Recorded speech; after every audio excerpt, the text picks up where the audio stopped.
दोस्तों, भारत के साथ हथियारों का सौदा करने के लिए अब अमेरिका और फ्रांस जैसे देश आपस में भिड़ते हुए दिखाई दे रहे हैं, क्योंकि उनको पता चल चुका है कि भारत की इकोनॉमी जिस तेजी से आगे बढ़ती जा रही है, अगर उन्होंने भारत के साथ कोई हथियार डील साइन कर लिया तो भविष्य में वही डील उन्हें अरबों का प्रॉफिट करवा सकती है। यानी कि अमेरिका और फ्रांस जैसे देश अपना हथियार भारत को बेचने के लिए आपस में ही भिड़ने को तैयार हो गए हैं और दोस्ती को कोने में रख दिया है। लेकिन इसका जबरदस्त फायदा भारत को भी होता हुआ दिखाई दे रहा है, क्योंकि डील में एक साथ कई देशों के उतरने से अब कंपटीशन काफी बढ़ चुका है।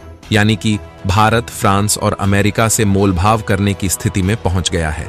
दोस्तों, भारत के साथ बढ़ रहे डिफेंस डील कंपटीशन को देखते हुए अब अमेरिका की हवा भी टाइट हो गई है और अमेरिका झुकने को मजबूर हो गया है। कुछ दिनों पहले अमेरिका द्वारा भारत को ठीक इसी तरह के एक डिफेंस डील को लेकर कहा गया था कि भारत को इससे ज्यादा कुछ नहीं मिलेगा, भारत को जो मिल रहा है उसमें ही उसको संतुष्ट हो जाना चाहिए। यानी कि अमेरिका भारत के साथ एक तरफा डिफेंस डील करने की कोशिश कर रहा था और भारत के सामने भी मजबूरी थी, क्योंकि उसके पास कोई और विकल्प मौजूद ही नहीं था। लेकिन अब फ्रांस के इस डील में कदम रखते ही अमेरिका की सारी अकड़ ढीली पड़ गई है और अब अमेरिका की तरफ से भारत को वो फायदा मिलने जा रहा है जो अमेरिका भारत को देना ही नहीं चाहता था। इसका मतलब यही हुआ कि भारत के आगे डिफेंस डील करने को लेकर जो लाइन लग रही है, उसी को देखते हुए अमेरिका को अपना फैसला बदलना पड़ा है। दरअसल दोस्तों, रूस से भारत को फ्लोटिंग न्यूक्लियर पावर प्लांट की टेक्नोलॉजी का ऑफर मिलने के बाद अब अमेरिका से एमका फाइटर जेट में लगने वाले इंजन की टेक्नोलॉजी भी मिलने जा रही है। लेकिन आपको बता दूं कि ये टेक्नोलॉजी अमेरिका भारत को देना नहीं चाहता था, बल्कि अमेरिका को मजबूर होकर ये टेक्नोलॉजी भारत को ऑफर करनी पड़ रही है, क्योंकि इसी डील में अब फ्रांस के उतरने से कंपटीशन इतना बढ़ गया है कि अमेरिका न चाहते हुए भी भारत को अपनी जेट इंजन टेक्नोलॉजी देने के लिए मजबूर हो गया है। यकीन मानिए, अमेरिका द्वारा दिए गए इस ऑफर से भारत को बम्पर फायदा होने वाला है। साथ ही अमेरिका को उसकी औकात भी पता चल जाएगी। पूरी अपडेट क्या है जानेंगे आज की इस वीडियो में, तो वीडियो में अंत तक बने रहिए। लेकिन भारत ने जिस तरह से अपनी चाणक्य नीति का इस्तेमाल करते हुए अमेरिका को जेट इंजन की टेक्नोलॉजी देने के लिए मजबूर कर दिया है, उसके लिए वीडियो पर एक लाइक जरूर करें और कमेंट में जय हिंद अवश्य लिखें। दरअसल दोस्तों, भारत इस समय अपनी डिफेंस कैपेबिलिटी को मजबूत कर रहा है, जिसके तहत भारत द्वारा न केवल फ्यूचरिस्टिक हथियारों को विकसित करने के लिए दूसरे देशों से डिफेंस डील की जा रही है, बल्कि भारत द्वारा अपने हथियारों की सप्लाई भी स्टार्ट की जा चुकी है। यानी कि भारत अपने हथियारों की बिक्री भी स्टार्ट कर चुका है। अभी हाल ही में भारत ने दुनिया की सबसे खतरनाक सुपरसोनिक क्रूज मिसाइल ब्रह्मोस को फिलीपींस को सप्लाई करके नया इतिहास रच दिया है। लेकिन इसी बीच मोदी सरकार द्वारा भारत के 5th जनरेशन फाइटर जेट एमका को बनाने की मंजूरी भी प्रदान की गई है, जिसको लेकर सरकार द्वारा भारतीय वैज्ञानिकों को 15,000 करोड़ रुपए का फंड उपलब्ध करवाया गया है।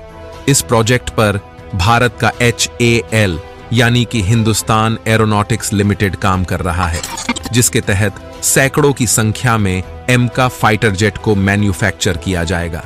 लेकिन भारत के पास सबसे बड़ी समस्या ये है कि हमारे पास एमका फाइटर जेट को पर्याप्त मात्रा में थ्रस्ट यानी कि पावर देने वाला इंजन मौजूद नहीं है। ऐसा नहीं है कि भारत के पास कोई इंजन नहीं है।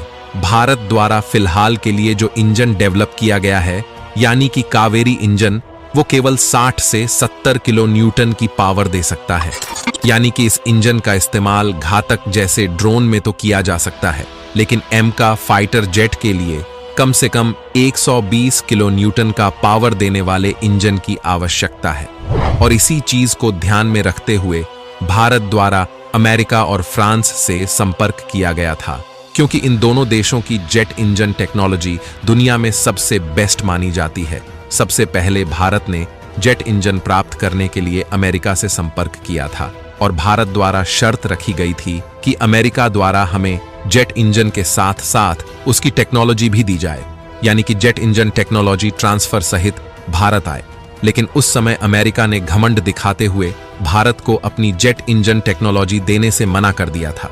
लेकिन जैसे ही इस डील में फ्रांस ने एंट्री मारी, अमेरिका को एहसास हो गया कि उसे जल्द से जल्द भारत का ऑफर स्वीकार कर लेना चाहिए, नहीं तो इस डील को फ्रांस उड़ा ले जाएगा।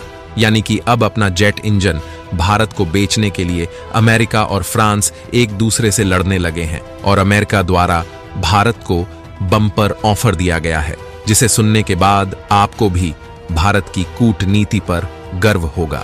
दोस्तों, जैसा कि मैंने आपको पहले ही बताया कि एम का फाइटर जेट को हिंदुस्तान एरोनॉटिक्स लिमिटेड द्वारा डेवलप किया जा रहा है और वो चाहता है कि जो देश इनमें लगने वाले इंजन की सप्लाई करे वो भारत को उसकी टेक्नोलॉजी भी ट्रांसफर करे, ताकि भारत जरूरत पड़ने पर घरेलू स्तर पर इन इंजन को डेवलप कर पाए और उसकी रिपेयरिंग भी कर सके। क्योंकि ऐसा कई बार देखा गया है कि युद्ध जैसे हालात में अमेरिका जैसे देश भारत को धोखा देने से बाज नहीं आते और हथियारों की सप्लाई बंद कर देते हैं। भारत पाकिस्तान युद्ध के समय भी कुछ ऐसा ही देखने को मिला था। ऐसे में अगर भारत के पास इस इंजन को बनाने की टेक्नोलॉजी नहीं रहेगी और हम पूरी तरह से अमेरिका पर ही निर्भर रहे, तो भविष्य में कभी भी अमेरिका इंजन देने से मना कर सकता है और इसकी सप्लाई भी बंद कर सकता है। लेकिन लेटेस्ट अपडेट के अनुसार अब अमेरिका न केवल एम का फाइटर जेट में लगने वाले इंजन की सप्लाई शुरू करना चाहता है, बल्कि इसकी टेक्नोलॉजी भी ट्रांसफर करने के लिए तैयार हो गया है। रक्षा मंत्रालय से जुड़े कुछ सूत्रों द्वारा दी गई जानकारी के अनुसार अमेरिकी प्रशासन जहां प्रति इंजन के लिए 1.1 मिलियन डॉलर की मांग कर रहा है, वहीं भारत ने पेलोड के साथ 80 मिलियन डॉलर की पेशकश की है। भारत इस बात के लिए मोल तोल करने की कोशिश कर रहा है कि अमेरिका प्रति इंजन 1 मिलियन डॉलर से कम पर देने के लिए राजी हो जाए, ताकि भारत 80 मिलियन डॉलर में लगभग 100 इंजन आसानी से खरीद पाए। रक्षा मंत्रालय ने बताया कि ये पहली बार है कि अमेरिका किसी देश को अपने अधिकार क्षेत्र से बाहर जनरल इलेक्ट्रिक के F414 इंजन को बनाने की पेशकश कर रहा है। इसलिए इस मामले में कठोर सौदेबाजी के लिए कोई अंतर्राष्ट्रीय मिसाल नहीं है। यानी कि अमेरिका की तरफ से ये इंजन भारत को कब तक सप्लाई किया जाएगा और कब बंद कर दिया जाएगा, इस पर कोई अंतर्राष्ट्रीय पाबंदी नहीं होगी। और अच्छी बात यह है कि भारत और अमेरिका इस बात पर सहमत हो चुके हैं कि हिंदुस्तान एरोनॉटिक्स लिमिटेड प्रति यूनिट कीमत चुकाने के बाद अनगिनत संख्या में इंजन मैन्युफैक्चर कर सकती है। दोस्तों, भारत द्वारा अगर इस तरीके से अमेरिका से जेट इंजन की डील की जाती है, तो भारत के पास इसका पूरा अधिकार होगा कि HAL को कब और कितनी संख्या में जेट इंजन मैन्युफैक्चर करना है। यानी कि इस पर अमेरिका का कोई अधिकार नहीं होगा और युद्ध जैसे हालात में अमेरिका भारत को धोखा नहीं दे पाएगा, क्योंकि भारत जब चाहे जितनी संख्या में चाहे जेट इंजन मैन्युफैक्चर कर सकता है। तो दोस्तों, इस वीडियो में फिलहाल के लिए बस इतना